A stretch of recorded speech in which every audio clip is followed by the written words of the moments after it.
নমস্কার বন্ধুরা, welcome to ইউনিকন। তো বন্ধুরা, এই ভিডিওতে আমরা কিছু ফুটবল আপডেটস নিয়ে কথা বলবো। ইন্টারেস্টিং কিছু আপডেটস দেবো। মোহামেডানের দুরন্ত কামব্যাক আমরা দেখলাম আজকে, যেই ম্যাচে মোহামেডান 94 মিনিট পর্যন্ত 2-0 পিছিয়ে ছিল। সেই ম্যাচটা মোহামেডান 2-2 গোলে ড্র করলো। তুরন্ত একটা কামব্যাক কিন্তু নিজেদের ঘরের মাঠে মোহামেডান করলো। আর আইএসএল এখন ট্রেন্ড কি হয়ে গেছে জানো তো, যে কোনো টিম যদি খারাপ খেলে, কোনো টিম যদি জিততে না পারে, তাদের টিমের কোচেরা তখন রেফারিকে দোষ দিয়ে দেয়। আইএসএল এর রেফারিং খারাপ হয়ে আমরা জানি, বাট সেই রেফারিংকে দোষ দিয়ে নিজেদের ব্যর্থতা ঢাকার একটা চরম চেষ্টা কিন্তু চলছে। এবং সেখানে আমরা আমাদের কলকাতার টিমেদেরও করতে দেখেছি। এবং ওয়েন কোয়েল সেখানে নতুন অ্যাডিশন। ওয়েন কোয়েল আগের দিনও উড়িষ্যার সঙ্গে 2-0 এগিয়ে ছিল, ম্যাচ জিততে পারেনি। আজকেও মোহামেডানের কাছে 2-0 এগিয়ে থেকে ম্যাচ জিততে পারেনি।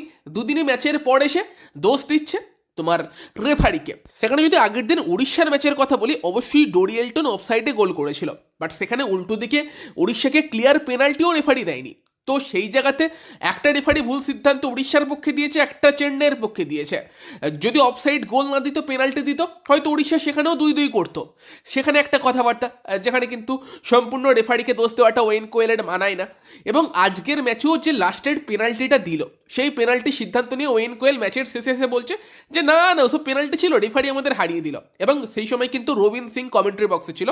রবিন সিং কিন্তু বলে না, ওটা পেনাল্টি ছিল। তাকে তার সামনে কিন্তু ভিজুয়ালসটা রাখে এবং সেটা দেখে ওয়েন কোয়েলের মনে হয় যে না, ওটা হয়তো পেনাল্টি ছিল, দেন বক্তব্য চেঞ্জ করে। তো এই যে এক্সকিউজ দেওয়ার একটা ব্যাপার, এটা কিন্তু বেশ ভাইরাল জ্বরের মতো ছড়িয়ে পড়ছে। টিমেরা ম্যাচ জিততে পারছে না, উল্টে এসে রেফারিকে দোষ দিচ্ছে, অথচ নিজের টিম কি ভুল করছে সেই দিকে দেখছে না। তো আজকের ম্যাচের কথা বললে, ম্যাচটা কিন্তু খুব ভালো হয়েছে। মানে তোমার মোহামেডান অনেক চান্স মিস করেছে এবং একটা সময় তো মনে হচ্ছিল মোহামেডান ম্যাচটা হারতে চলেছে। তখন সেখানে ভাবছিলাম যে মোহামেডান নিজেদেরকেই দোষ দিতে পারে এই ম্যাচটা হারলে, কারণ একটা মিনি কামব্যাক মোহামেডান করেছিল। লাস্ট 3টে ম্যাচ হারেনি, আজকের ম্যাচটা নিয়ে 4টে ম্যাচ হারলো না। তবে সেখানেই যদি প্রথম গোলটা কিন্তু চেন্নাইয়ের হয়ে লালডিন পুইয়া করে, যেখানে কর্নার থেকে হেডে গোল করে ফার্স্টে চেন্নাইকে 1-0 গোলে লিড দেয়। তারপর কিন্তু মোহামেডানের কাছে সুযোগ এসেছিল এবং সবথেকে ভালো সুযোগ রেমসাঙ্গাকে মোহাম্মদ নওয়াজ ফাউল করে পেনাল্টি পায়। কাসিমভ পেনাল্টি নিতে যায় এবং মোহাম্মদ নওয়াজের সেভ। এবার কাসিমোভের জন্য খারাপ খেলেছে বলবো না, বাট কিছু কিছু মানে আগের দিন ব্যাঙ্গালোরের এগেনস্টে মোহামেডানকে জেতালো কাসিমভ দুরন্ত একটা ফ্রিকিকে গোল করে। আজকে পেনাল্টি মিস করলো এবং যদি চেন্নাইয়ের সেকেন্ড গোলটাও দেখো, সেখানেও কিন্তু কাসিমভই বল লুজ করেছিল, যেখানে কিন্তু লুকাস ব্র্যামবিল্লা গোল করে চেন্নাইকে 2-0 লিড দিয়েছিল। এবার সেখানে মোহামেডান ওরকম একটা পেনাল্টি মিস করেছে, দেন চান্সও মিস করে একটা জোহেল লিয়ানের বোধহয় হেড ছিল, যেটা কি কিন্তু তোমার ক্রসবারে লাগে। এবং পরবর্তীকালে ফ্র্যাঙ্কা খুব সুন্দর একটা বল বাড়ায়, যেখানে কিন্তু জুইডিকাকে শুধু গোলে রাখতে হতো, গোলে রাখতে পারে না। তো কিছু ইজি সুযোগ কিন্তু অবশ্যই মোহামেডান মিস করেছে। তবে মোহামেডানের হয়ে ম্যাচটা ঘুরিয়েছে দুজন সাবস্টিটিউট। একটা হচ্ছে তোমার মানভীর সাইনি এবং তার সঙ্গে সঙ্গে আরেকজন হচ্ছে কিন্তু মাখান ছোটে। মাখান ছোটে 90 মিনিটের পর আই থিঙ্ক নামে, তবে অনেক ইম্প্যাক্ট রেখেছে। প্রথম গোল যেটা মোহামেডান করে 95 মিনিটের মাথায়, মাখান ছোটে ডান দিকের উইং দিয়ে বল বাড়ায় এবং মানভীর সিং হাফ টার্নে যে গোলটা করে, ব্রিলিয়ান্ট ফিনিশ, দারুণ গোল ছিল, proper striker finish. Manvir Singh Saini এই প্লেয়ারটির দিকে নজর রাখতে হবে। আরও এক মানভীর সিং স্ট্রাইকার হয়ে উঠছে। এবং পরবর্তীকালে যে পেনাল্টিটাও মোহামেডান পেল, সেটাও কিন্তু মানভীর সিং তাকে ফাউল করেই কিন্তু পেনাল্টি পায় এবং রেমসাঙ্গা মারতে গেল। এবং রেমসাঙ্গাকে দেখে আমার একটু টেনশন লাগছিল যে মিস না করে দেয়। তো মানে অতটা কনফিডেন্স তার মুখের মধ্যে দেখতে পাচ্ছিলাম না, বাট রেমসাঙ্গা যথেষ্ট ভালো ম্যাচ জুড়ে খেলেছে এবং সে কিন্তু পেনাল্টিটা কনভার্ট করে 2-2 করে। সেখানে একটা দারুণ কামব্যাক আমরা দেখলাম মোহামেডানের। এবং মানভীর সিং প্লেয়ারটাকে কিন্তু মোহামেডান কোচ আরও বেশি করে সুযোগ দিতে পারে। যদিও চেন্নাই সব যা বললো যে মানভীর সিং এখনো পুরোপুরি মানে খেলার মতো জায়গাতে নেই, 90 মিনিটস খেলার মতো ফিটনেসে নেই, 25-30 মিনিট মতো খেলার জায়গাতে আছে, তাই তাকে সেইভাবেই ইউজ করছে।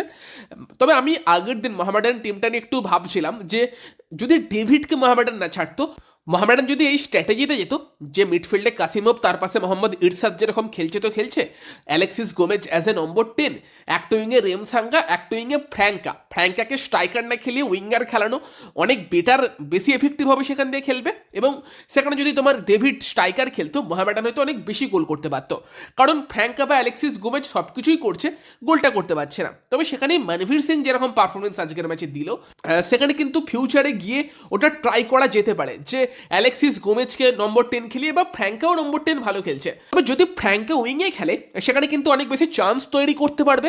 এবং চান্সগুলো যদি একজন ইন্ডিয়ান স্ট্রাইকার ফিনিশ করে, আমাদেরও ভালো লাগবে, মোহামেডানের জন্য ওভারঅল টিমের হিসেবে কিন্তু সেটা বেটার হতে পারে। দেখা যাক কোচ সেই স্ট্র্যাটেজিতে ফিউচারে যায় কিনা।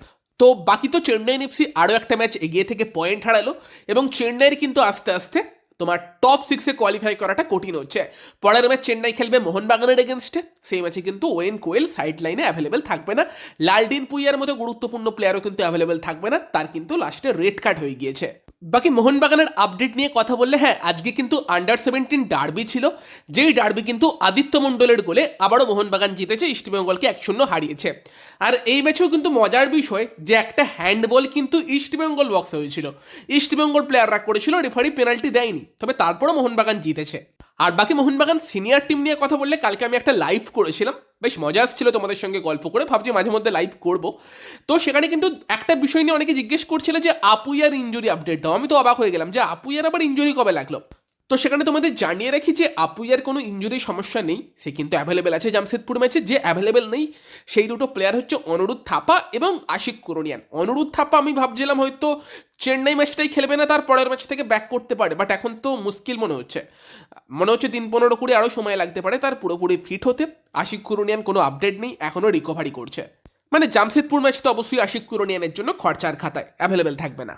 বাকি ট্রান্সফার নিউজের কথা বললে, সেখানে কিন্তু কেরালা ব্লাস্টার্স এফসি একজন নতুন বিদেশি সেন্টার ব্যাক সাইন করিয়েছে, দুশান লাগাতোর, যিনি কিন্তু মন্টেনেগ্রোর একজন ডিফেন্ডার এবং প্রোফাইল তো দেখে বেশ ভালো লাগছে। অতএব প্লেয়ারটার বয়স হচ্ছে 30 বছর এবং ডিফেন্ডার সেন্টার ব্যাক হলেও তিনি কিন্তু ডিফেন্সিভ মিডফিল্ডে খেলতে পারেন এবং প্রচুর এক্সপিরিয়েন্স আছে। 300-এর বেশি ম্যাচ তার কেরিয়ারে অলরেডি খেলা হয়ে গিয়েছে এবং বিভিন্ন লিগে খেলেছেন। যেমন তিনি তোমার মন্টেনেগ্রোর ফার্স্ট ডিভিশন লিগে সেখানে 73টা ম্যাচ খেলেছেন, দেন হাঙ্গেরির ফার্স্ট ডিভিশন লিগে 68টা ম্যাচ খেলেছে, পোল্যান্ডের ফার্স্ট ডিভিশন লিগে 48টা ম্যাচ খেলেছে, সার্বিয়ার টপ ডিভিশন লিগে 28টা ম্যাচ খেলেছে, তার পাশাপাশি তোমার রাশিয়ার সেকেন্ড ডিভিশন লিগে 44টা ম্যাচ খেলেছে, রাশিয়ার ফার্স্ট ডিভিশন লিগে 13টা ম্যাচ খেলেছে। মানে অনেক জায়গাতে খেলার তার এক্সপিরিয়েন্স আছে, ইউরোপা লিগের কোয়ালিফাইং রাউন্ডেও খেলেছে, তো এক্সপিরিয়েন্স প্রচুর আছে, বয়সও 30। তো সব মিলিয়ে এই প্লেয়ারটার প্রোফাইল কিন্তু বেশ ভালো লাগছে। দেখা যাক সেখানে ইন্ডিয়াতে এসে কত তাড়াতাড়ি মানিয়ে নিয়ে কীরকম খেলতে পারে, বাট প্রোফাইল ভালো লাগছে। কিন্তু সেখানে কিন্তু কেরালা ব্লাস্টার্স এফসির এই নতুন ডিফেন্ডার, তার দিকে কিন্তু নজর থাকবে। বাকি তোমাদের মতামত জানিও যে তোমাদের কি মতামত এইসব বিষয়গুলো নিয়ে। এই যে কিছু হলেই কোনো টিম হারলেই তারা রেফারির উপর দোষারোপ করছে বা ড্র করলে এইভাবে, যেটা ওয়েন কোয়েল করছিল আজকে, সেই নিয়ে কি মতামত কমেন্টে জানিও।